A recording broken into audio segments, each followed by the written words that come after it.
Fala galera, tudo bem com vocês? Esse é o nosso mergulho poético. É o espaço que nós temos destinado para conversar, para dialogar, para construir algumas informações, alguns conceitos e algumas bases sobre a poesia que influenciou o Brasil e o mundo desde os tempos mais remotos até a atualidade. Então, vem com a gente que esse é mais um mergulho poético e a gente vai falar sobre trovadorismo.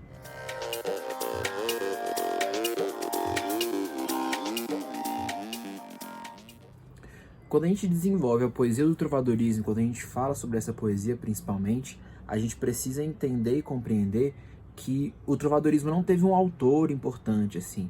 Lógico que teve quem introduziu, quem escreveu, quem melhor citou, quem melhor falou, mas de uma maneira geral o trovadorismo foi um movimento literário que ele foi muito reto, ele foi muito coeso, ele foi muito conciso. Então todo mundo que se envolveu com o ato poético dos séculos XI ao século XIV entende a forma de escrever poesia e sabe exatamente como ela deve ser feita, que nesse caso seria na forma das cantigas. Então as cantigas eram poesias que eram feitas para serem cantadas, elas eram musicadas, e elas eram cantadas basicamente nos ambientes palacianos e em alguns casos até mesmo no campo, para poder desenvolver alguns conceitos das relações amorosas e das críticas sociais que eram feitas no trovadorismo. Então a cantiga ela vai depender muito do seu objetivo. Aquilo que o trovador pretende ao escrevê-la, aquilo que o menestrel e o seu jogal pretendem ao cantá-la, todo esse objetivo vai construir uma forma de se escrever uma cantiga do trovadorismo de uma maneira mais pontual, mais forte e mais positiva. Então a gente vai dizer que as cantigas do trovadorismo elas são divididas em dois grupos. Elas podem ser chamadas de cantigas lírico-amorosas e cantigas satíricas. Pois bem, comecemos com a cantiga lírico-amorosa. As cantigas lírico-amorosas elas podem ser conhecidas por dois tipos de produção. Nós temos as cantigas de amor e as cantigas de amigo. Não se confundam achando que uma cantiga fala do relacionamento entre um homem e uma mulher pelo lado sentimental e a outra cantiga fala da relação de um homem e de uma mulher pelo lado fraternal. Isso não existe. Tanto a cantiga de amor quanto a cantiga de amigo, elas tratam do sentimento entre um homem e uma mulher. O que vai diferenciar uma da outra é principalmente a posição do eu lírico e do objeto desejado na poesia. Então vamos começar pela cantiga de amor. A cantiga de amor sempre vai possuir um eu lírico masculino. Então quem canta o seu amor, quem canta o seu sentimento nessa poesia é um homem e ele fala de uma mulher nobre. Então qual que é o objeto de desejo dele, qual que é o objeto de sentimento? É uma mulher nobre que vai ser idealizada para que a gente consiga estabelecer nesse momento o sentimento e a relação de vassalagem amorosa. O eu lírico constrói uma mulher perfeita que ocupa o espaço de suzerana nessa relação. Então é ela que coordena com seus quereres, com as suas vontades, com as suas paixões, todos os atos do eu lírico. Como essa mulher ela é uma suzerana e o eu lírico se vê como vassalo, existe aquilo que nós chamamos de idealização do amor e da mulher. A mulher parece uma figura tão perfeita, tão sublime, que de maneira alguma o eu lírico consegue conquistá-la. A gente precisa entender que isso é um reflexo da forma com que essas poesias, que essas cantigas eram escritas, uma vez que muitos nobres chegavam a encomendar de alguns trovadores, eles encomendavam de alguns artistas, de alguns poetas, que escrevessem poesias, que escrevessem cantigas sobre suas mulheres. Então essas mulheres sobre quem os trovadores tratavam, sobre quem os trovadores cantavam, elas de maneira alguma elas fariam parte, elas estariam ao alcance desse compositor. Então ele estabelecia essa relação de vassalagem amorosa justamente para deixar claro que o eu lírico, a pessoa que canta o poema, a voz do poema, nunca vai conseguir alcançar essa mulher idealizada. Então, por ser uma mulher nobre e idealizada, a cantiga de amor ela vai acontecer sempre nos ambientes palacianos. O que isso significa? A mulher nobre, essa cantiga provincial vai acontecer. Como o eu lírico idealiza a mulher e não consegue alcançá-la, além desse amor idealizado, além dessa vassalagem amorosa, a gente pode dizer também que existe a coita amorosa. O que é a coita amorosa?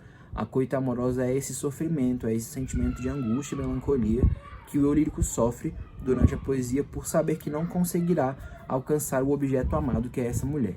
Então, a gente tem esse ambiente palaciano, um amor idealizado da vassalagem amorosa, um eu lírico masculino, e o objeto de desejo e de sentimento no poema é a mulher. Na cantiga de amigo, nós temos o contrário. O eu lírico, então, vai ser uma mulher e ela vai falar sobre o homem que está distante. Esse distanciamento ele pode acontecer de duas formas. Como ali no final do trovadorismo, já quando ele entra em declínio, nós temos o início das crônicas de cavalaria e o início das expedições em busca do Santo Graal de uma maneira mais evidente. Muitos homens, eles saíam dos feudos, eles saíam da sua terra, do seu povo, para ir em busca de algumas expedições que eram lideradas pelos nobres. Então, muitas vezes a mulher, ela pode, como é o lírico, ela pode recitar, ela pode cantar essa saudade que ela sente desse homem que está longe, desse homem que está distante. Mas, por outro lado, e de uma maneira muito evidente e muito recheada também, muitas vezes o que a mulher vai relatar nesse momento é uma relação que ela tem de distância do homem que ela ama, que é um nobre. Então a mulher é uma camponesa, ela vive no campo, ela é alguém que trabalha no ambiente rural, e ela se apaixona, ela se envolve de alguma forma com um homem nobre. Eles têm uma relação concisa, eles têm uma relação concreta, mas por algum motivo esse homem parte. Seja porque ele precisa casar com uma mulher nobre, ou que ele realmente só quis se aproveitar do sentimento dela, e ele se afasta, e ela canta essa saudade, esse sentimento de estar com esse homem distante. Então na Cantiga de Amigo nós temos a mulher, como eu lírico, que ela fala de um homem que está distante, e ela canta a saudade que ela tem dele, nesse ambiente rural e nesse ambiente campestre. Então essas são as cantigas lírico-amorosas, cantigas de amor e cantigas de amigo. Já as cantigas satíricas, elas vão aparecer no ambiente social do trovadorismo para desenvolver críticas. Então, muitas vezes o trovador, o jogral, o menestrel, ou até mesmo alguns nobres, eles vão aproveitar que todos os nobres estarão reunidos, que todas as pessoas de bem estarão reunidas, para poderem criticar certos assuntos, ou até mesmo certas pessoas. Então, a gente vai dividir as cantigas satíricas em dois grupos, que são bem fáceis de serem identificados, e as cantigas também são fáceis de serem distinguidas, uma vez que a diferença ela é de um ponto muito singular. A gente vai dividir as cantigas satíricas em cantigas de escárnio e cantigas de maldizer.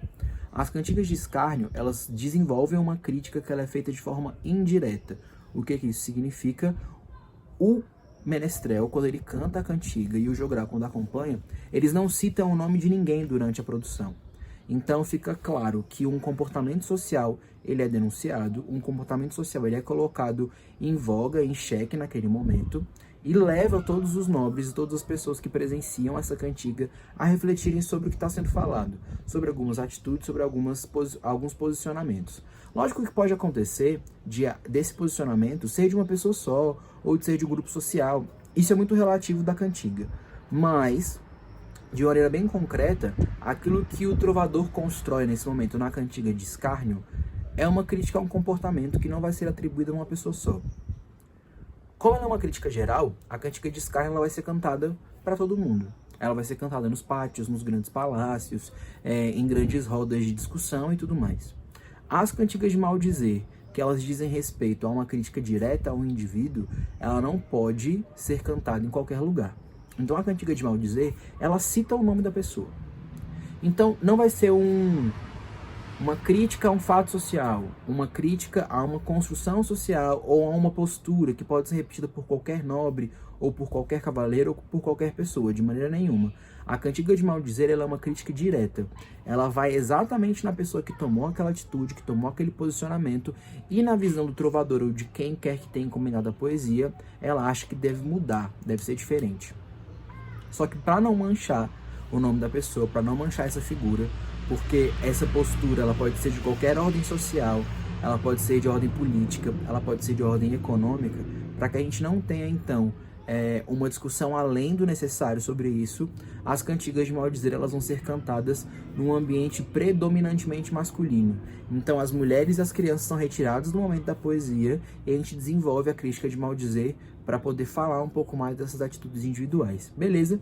Então a diferença da cantiga de escárnio para a cantiga de maldizer é essa. A cantiga de escárnio ela é uma crítica indireta e a cantiga de maldizer é uma crítica direta, beleza? Pessoal, então esse foi um panorama geral sobre o trovadorismo, falando um pouco mais sobre as cantigas. Esse foi o nosso mergulho poético de hoje. Então fiquem ligados nessas construções, porque elas são bem fáceis de serem identificadas e bem fáceis de serem analisadas graças às suas particularidades, e elas não se misturam, beleza? Então, muito obrigado pelo mergulho, tamo junto e vamos nessa!